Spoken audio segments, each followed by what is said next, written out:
Wait, where should I put this? What if I need it? You're just sitting there like... Are you okay? No! Oh my god! Oh my god! How you doing? You're laughing at me crying. I'm getting a hug. I'm wheezing. What happened? I don't know. I started panicking. I'm panicking. Before. I have multiple times. I would offer you a tissue, but I don't have any. It's okay. It will ruin the makeup anyway. You just gotta dab it in.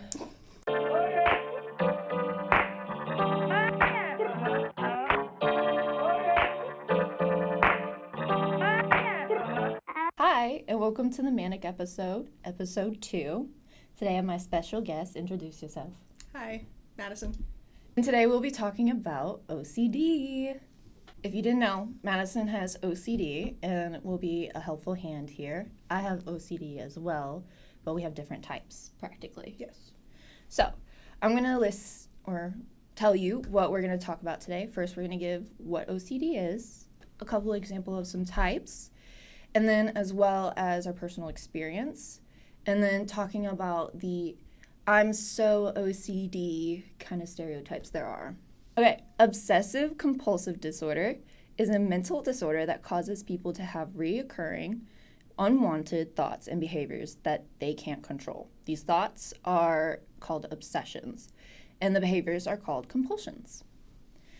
Some types we're going to list out here are contamination OCD, checking OCD, just right OCD, and another one is like sexual OCD, which is like unwanted sexual thoughts and compulsions. You have the just right Yes. OCD. Yeah, I mean, I was diagnosed back when I was 14, so 7 years ago. Mm-hmm. So, I'd say I have a fair bit of knowledge on it. I was diagnosed maybe when I was 23. Yeah. So, the beginning of this year. Yeah. But yeah, I was told by my therapist that I have just right OCD. Some like body focused repetitive behaviors that may be related to OCD is you have to say it because I'll mess it up. So there's this disorder, there's a lot of like sub OCD related disorders, but one that I also struggle with is it's called trichotillomania. Trichotillomania. You can just call it trick for short.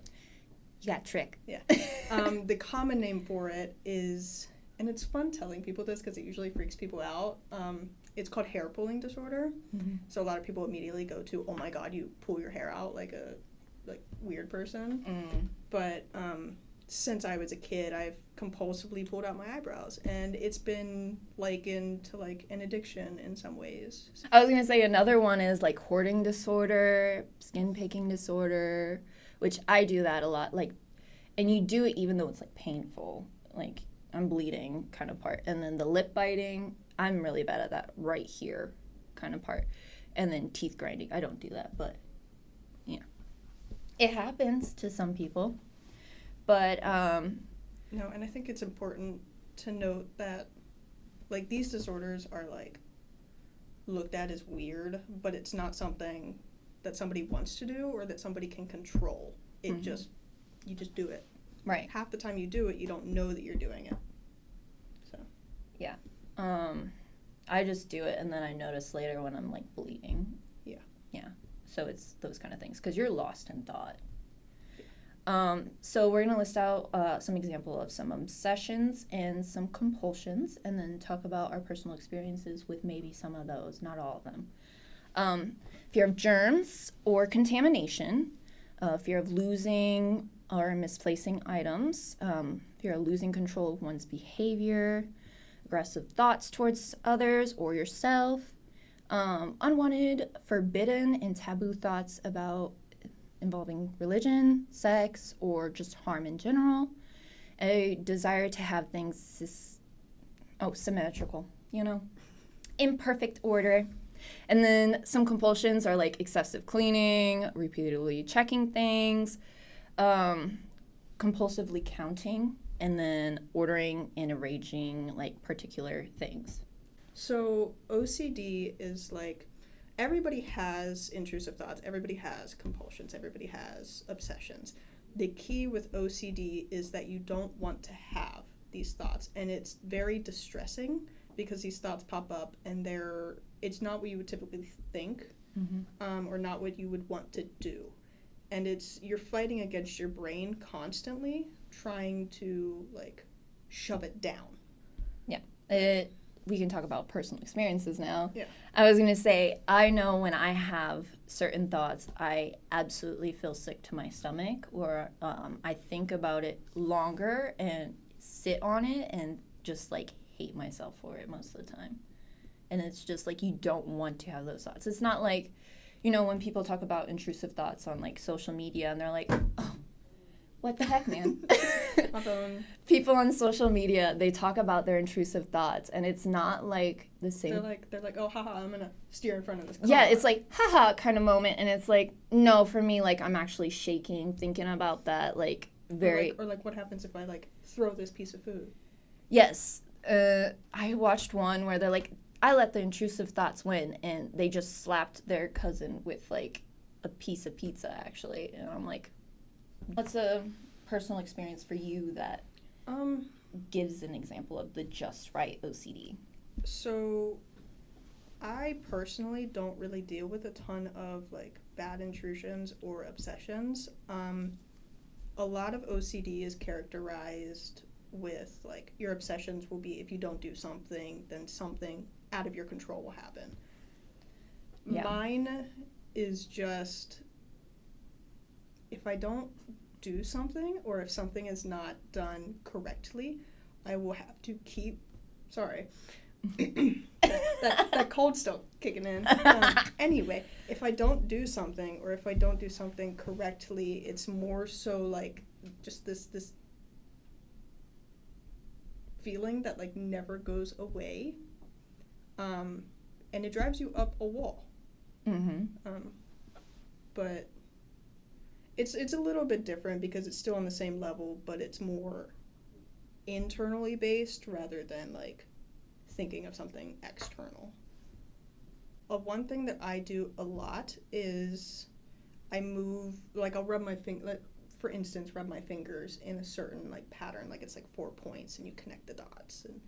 And a lot of it though, you wouldn't really notice unless you know about it. Like some random person's not gonna know. Usually my OCD is like very kept to myself.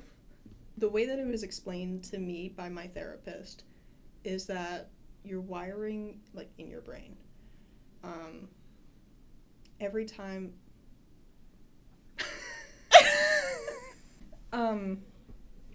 so the wiring in your brain, every single time you do a compulsion or you fulfill a thought or anything, it strengthens those like wires in your brain. And the thing is, the longer you do it, the stronger they're going to get, which also means the harder it's going to be to break. So my compulsions, I will be doing them 24/7. Like there literally is no break. And I think what people don't realize is that it is exhausting, both physically and mentally. Yep, I was gonna say physically, emotionally, and mentally. And I mean, it could be emotional. Yeah, but I said both. Oh, okay. Before then. Okay. No, but it's exhausting, mentally and physically. I guess mine is more anxiety based. I feel like because my thing is like I have to before I go to bed at night and before I leave the house I do it 3 times. I check the locks on the front door, the side door, the back door, and all the windows. And then when I leave the house, I do the oven. Yeah, and that's... 3 times. Yeah, that's a lot of... Because a lot of OCD is rooted in anxiety. It's under the umbrella of anxiety. Yes. I was going to talk about then as well I'm so OCD people. Oh my god. Go for it. If there is one thing that I wish I could tell the whole world is that OCD is not an adjective. And it doesn't make me mad when people say this. I feel pity because they're stupid. Because I'm going to be honest. what you were saying is I am so obsessive compulsive disorder. You were mentioning earlier, like, it's on, like, satisfying videos. You see most of the time people in the comments being like, this cured my OCD.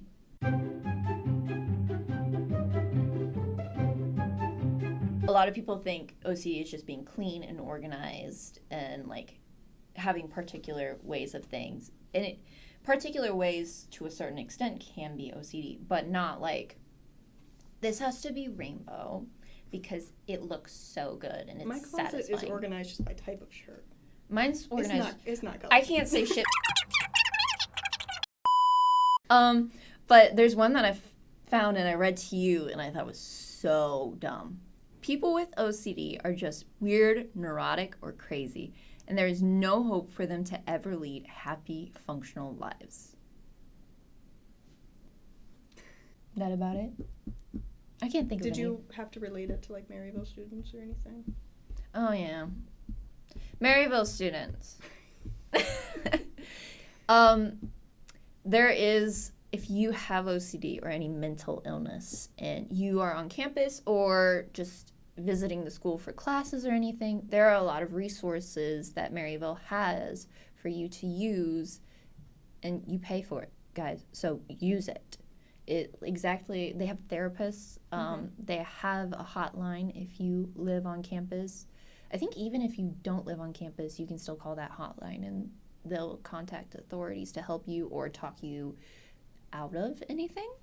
Yeah, and I think it's important to note that it sounds cliche, but the phrase, like, you're not alone. Like, last year, whenever I had, like, this full, like, mental breakdown before I went to therapy, like, I felt very alone. And, like, I didn't know, like, I knew I was diagnosed with OCD, but it got, like, bad.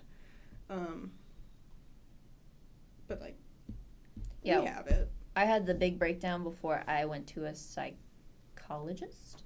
And, it was like, I wasn't expecting that to be on the list. There's a list, but I wasn't expecting it to be on there. And I'm happy that they caught it because then I would be having these issues and thinking, like, there's something wrong with me. Yeah, and that's another thing. Like, if you have OCD or OCD-related disorders, like the body-focused repetitive behaviors, the hair pulling, skin picking, or even, like, the more taboo OCD subsets. Yeah. Like, it's not you, it's your brain. Mm-hmm. Like, it's just the wiring. And I think that, like, even if you watch this episode and you feel like you have those moments and you want to just talk it out with somebody, either comment here and I can talk it out with you, and or use the school resources and talk it out with a therapist or a counselor, I guess, here, and they can help you get resources to, grow past this or get the help you need, in a sense. Yeah. So, Maryville students, use that to your knowledge. And then also people who do watch this episode and hear the things we're talking about and are like, I hate you. I'm used to the people that are like, oh, that's weird. Like, yeah, it sometimes pisses me off. Not especially, I don't tell a lot of people that I have trichotillomania. I mean, now obviously it's on camera, but I. Sorry if I outed you on that one. No, I told you that I was okay. Okay. Talking about it a little bit. It is one of those things that people are like, that's weird. Yeah. Like, and it's not really I get upset for me. It's I get upset for other people when they're like, oh, that's weird, or like. Lack of empathy, lack of education. Yes. Like lack of just general social awareness. Like, I understand you consider yourself a normal human being, or you think that mental illness is stupid or below you, but it's not. There is no such thing as normal. No, there isn't. Like, everybody has something wrong with them. Yes, and the last episode is ADHD, and that is, like, the most diagnosed but also underdiagnosed, like, mental illness, disorder, whatever you want to call it. But I feel like we touched everything, and next episode is going to have our lovely friend Lydia. No, you were like pointing at me. Well, she's our lovely friend Lydia, and she'll be talking about autism. She was recently diagnosed, and we all knew beforehand. We love her to death. I love her so much. She is the information board of the century. I love her. She was sitting in my apartment before we came over here and just talking about various types of chocolate for like literally 20 minutes. She was still on the phone when we left about that. She was on the phone with her boyfriend talking about like the dog eating chocolate, and she had the information on if it would kill the dog or not. Yeah, and she was talking about like moose. She was talking about like the Aldi's amount and like where you can find it exactly. It's so fun. I love her. Anyway, tune in for our next episode. Bye.